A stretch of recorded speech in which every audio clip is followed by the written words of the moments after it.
अस्सलाम वालेकुम dear students. I am Salman Shahid और आज हम लोग चैप्टर नंबर 1 के न्यूमेरिकल प्रॉब्लम सॉल्व करेंगे क्लास 9th फिज़िक्स के। तो इस चैप्टर के अंदर कुछ बेसिक कॉन्सेप्ट्स हैं जो न्यूमेरिकल प्रॉब्लम में यूज़ होंगे, जैसे प्रीफिक्सेस के बारे में कॉन्सेप्ट होगा, स्टैंडर्ड फॉर्म के बारे में कॉन्सेप्ट है, ज़ीरो एरर के बारे में कॉन्सेप्ट है।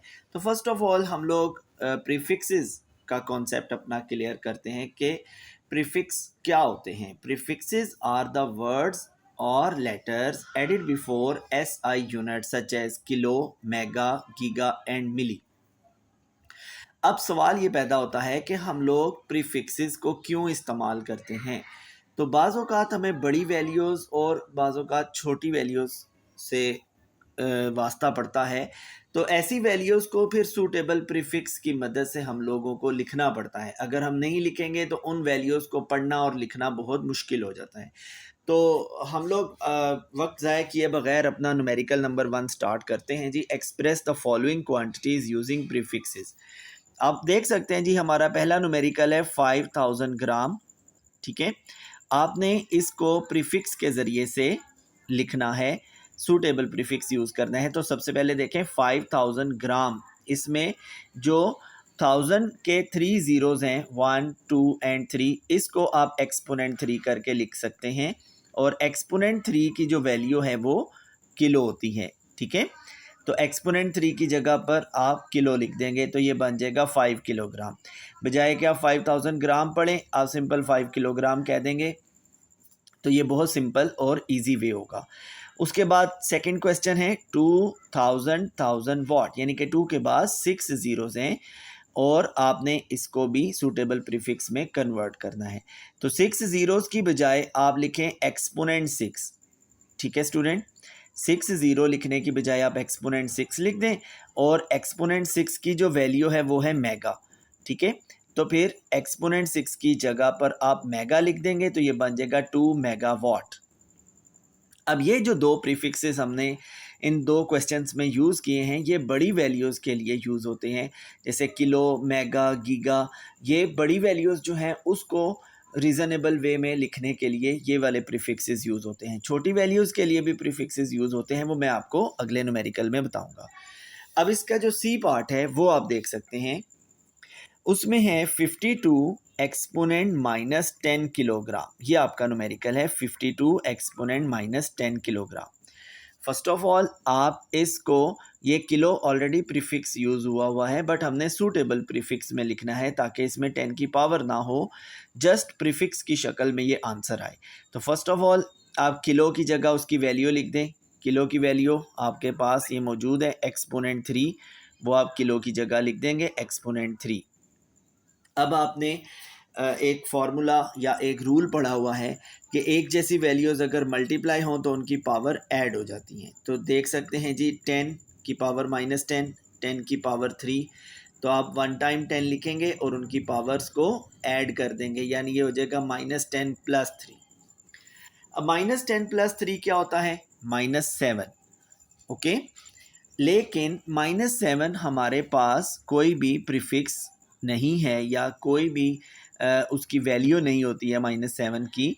तो हम लोग क्या करेंगे कि इसको -6 में कन्वर्ट कर देंगे। तो -6 में कन्वर्ट करने के लिए -7 में +1 करना पड़ेगा, ताकि -7 और +1 करें तो वो -6 हो जाए। तो +1 किस तरीके से किया जाएगा? अगर आप पॉइंट को 1 डिजिट लेफ्टवर्ड शिफ्ट कर देंगे, क्योंकि अगर आप राइट साइड से शिफ्ट करते हैं लेफ़्ट साइड की तरफ, तो जितने डिजिट शिफ्ट करते हैं उतनी 10 की पावर प्लस करते हैं।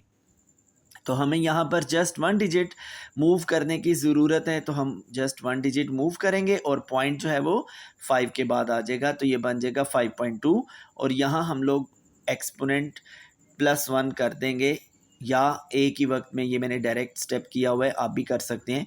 एक्सपोनेंट -7 उसमें 1 प्लस कर देंगे तो ये -6 हो जाएगा। ठीक है, अब एक्सपोनेंट -6 की जो वैल्यू है वो है माइक्रो।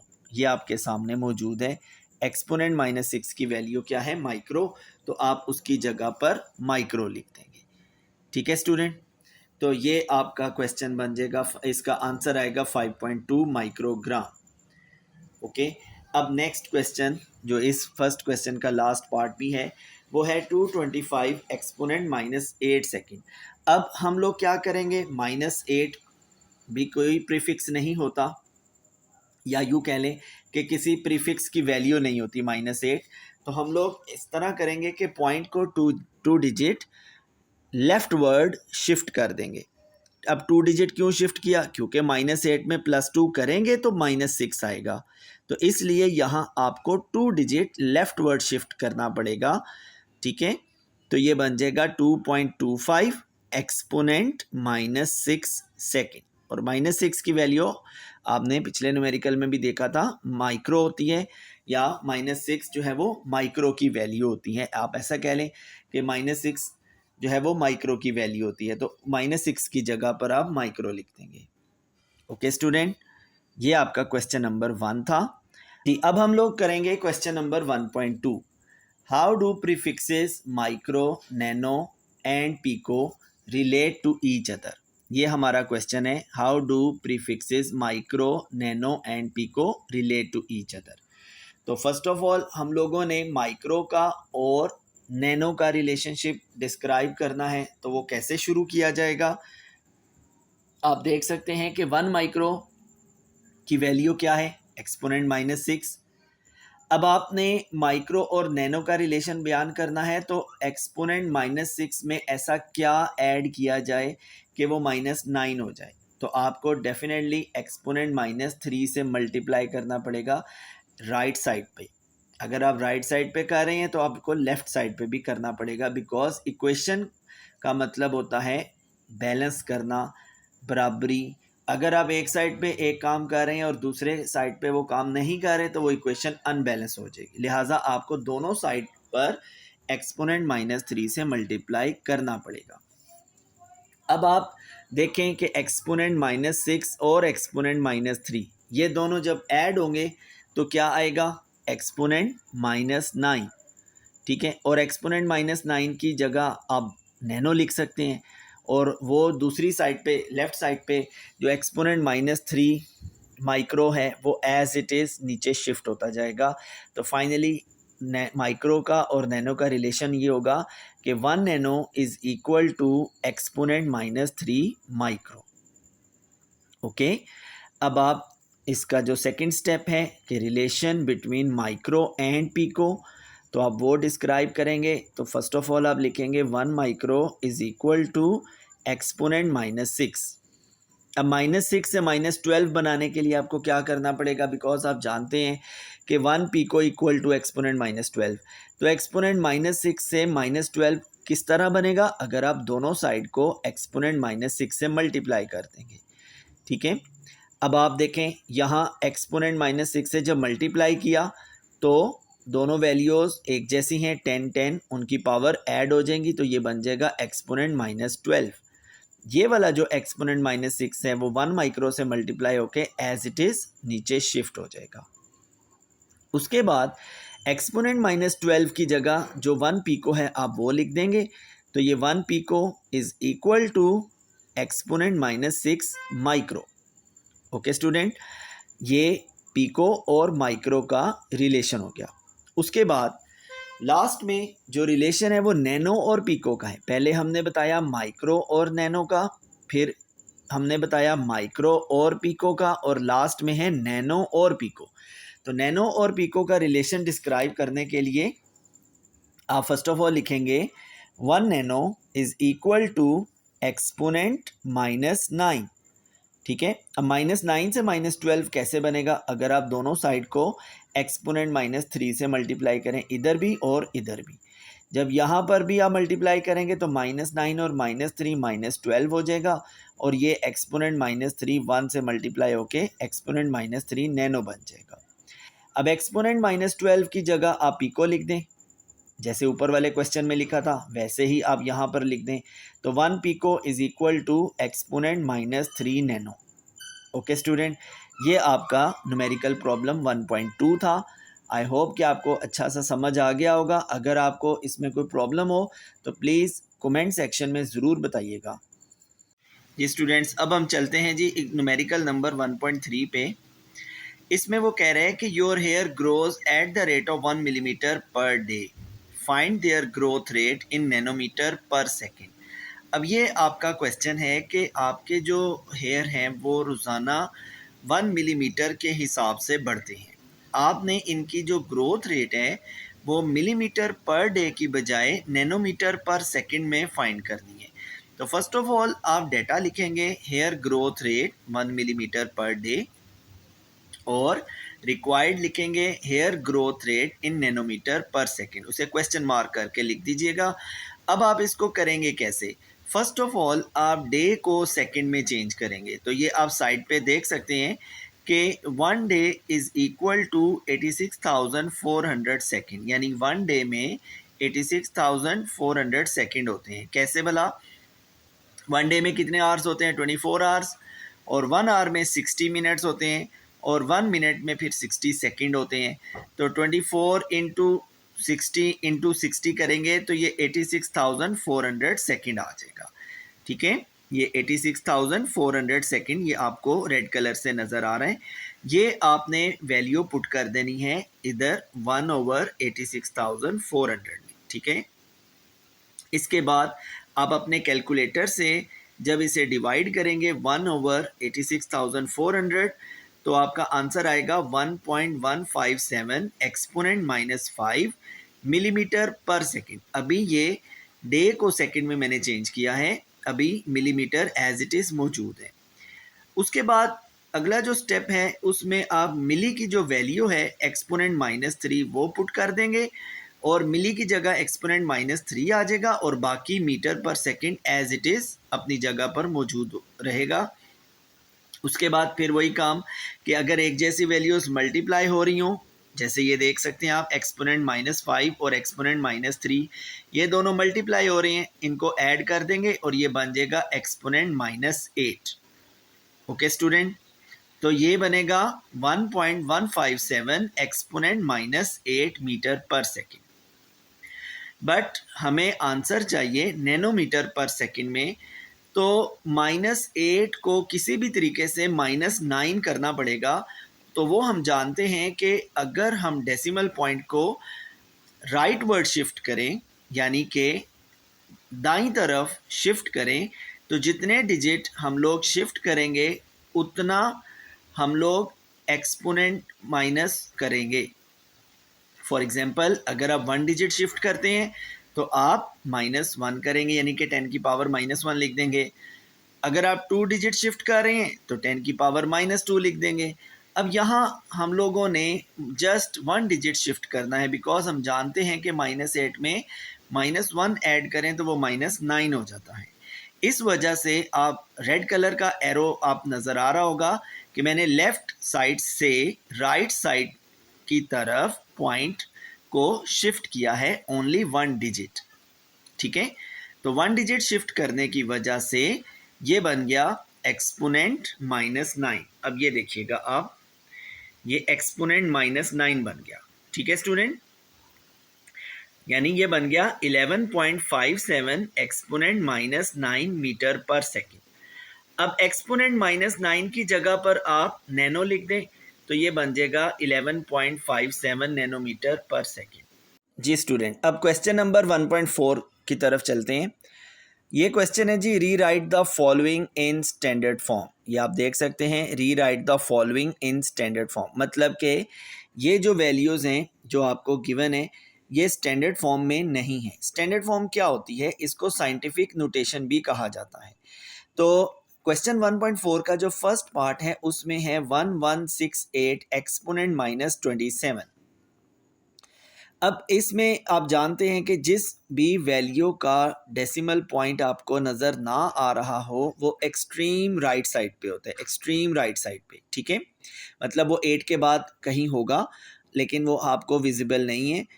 तो हम लोगों ने करना क्या होता है, जब आप स्टैंडर्ड फॉर्म में लिखते हैं तो पॉइंट को फर्स्ट नॉन ज़ीरो डिजिट के बाद शिफ्ट करना होता है। ठीक है, तो यहाँ से आप एरो बनाएंगे 8 से 1 की तरफ, तो जितने डिजिट इस अम्ब्रेला के नीचे आ जाएंगे, ये जो एक अम्ब्रेला लाइक स्ट्रक्चर बनी हुई है 1.168, ये पॉइंट इधर शिफ्ट हो जाएगा और अम्ब्रेला के नीचे कितने डिजिट आ गए, 3 डिजिट।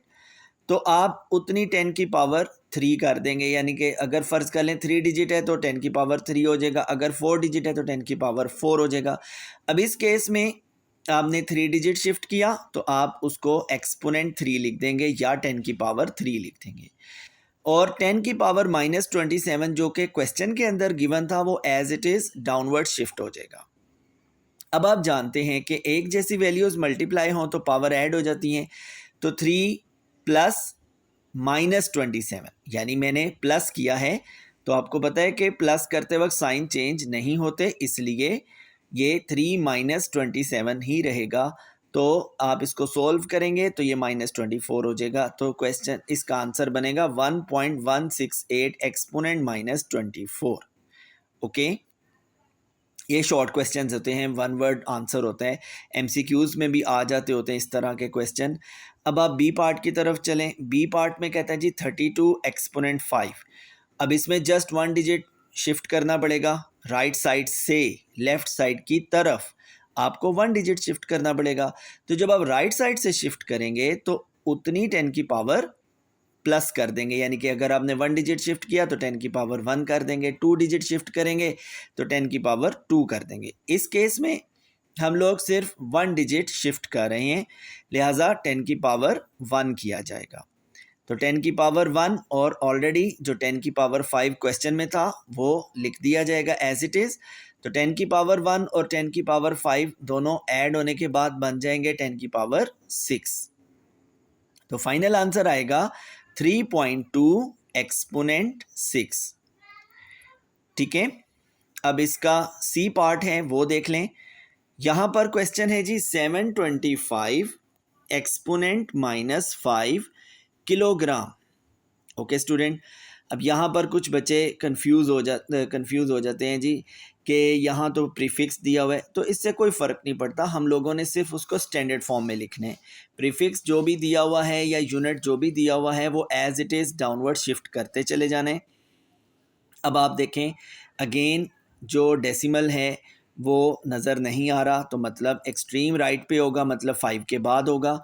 तो आप यहाँ से पॉइंट शिफ्ट करेंगे लेफ़्ट साइड की तरफ, यानी 7 के बाद आप पॉइंट को शिफ्ट कर देंगे और एक एरो बना के शो कर देंगे जी हमने एक जो पॉइंट है वो 2 डिजिट लेफ़्ट वर्ड यानी बाईं तरफ शिफ्ट कर दिया है। अब इस अम्ब्रेला के नीचे कितने डिजिट हैं, 2 डिजिट हैं, तो आप 10 की पावर 2 कर देंगे। ये आप देख सकते हैं 10 की पावर 2 फर्स्ट स्टेप में point 2 digit left word shift हुआ तो 10 की पावर 2 कर दिया। 10 की पावर -5 एज इट इज़ नीचे आ गया, किलोग्राम एज इट इज़ नीचे लिख दिया। अब आप देखें कि एक जैसी वैल्यू मल्टीप्लाई हो रही है, पावर ऐड हो जाएंगी, यानी 2 - 5 क्या आंसर आएगा, -3। ओके स्टूडेंट, एक्सपोनेंट -3, बट ये किलो की वैल्यू हमें मजबूरन लिखनी पड़ी है। क्यों लिखनी पड़ी है, बिकॉज एक्सपोनेंट -3 और किलो होता है एक्सपोनेंट 3, तो ये कैंसिल हो जाएंगे। अगर फ़र्ज़ कर लें यहाँ पर एक्सपोनेंट -5 होता, एक्सपोनेंट -7 होता, एक्सपोनेंट -6 होता, कुछ भी होता -3 के अलावा, तो फिर आप बेशक किलो को चेंज ना करते, लेकिन यहाँ -3 था तो वो ऑटोमेटिकली उसने किलो को कैंसिल करना ही करना है, क्योंकि किलो की वैल्यू होती है एक्सपोनेंट 3 यानी कि +3, और हमारी वैल्यू में आ रहा था एक्सपोनेंट -3, तो वो ऑटोमेटिक उसने उसको कैंसिल करना ही करना है। तो इस वजह से एक्सपोनेंट -3 एक्सपोनेंट +3 ये कैंसिल हो जाएंगे और फाइनली 7.25 ग्राम आपका आंसर आ जाएगा। ठीक है बेटा, अब आप लास्ट पार्ट की तरफ चलें, उसमें है 0.02 एक्सपोनेंट -8। अब यहाँ पर जो पॉइंट है वो लेफ़्ट साइड पे मौजूद है, यानी ये एक छोटी वैल्यू है, आपने इसको स्टैंडर्ड फॉर्म में लिखना है। तो पॉइंट को मैंने कहा था स्टैंडर्ड फॉर्म में लिखने का तरीका ये होता है कि पॉइंट को फर्स्ट नॉन ज़ीरो डिजिट के बाद लिखना है, यानी कि 2 के बाद लिखना है।